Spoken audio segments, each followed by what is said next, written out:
The last time I videoed this goose family was about 6 weeks ago, and I haven't seen them since then, but they're back now. Just walking around, picking around, hanging out by the creek.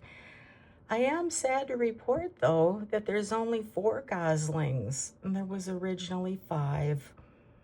Life is tough out there, but the surviving, they're really getting big, pretty much catching up to their parent size.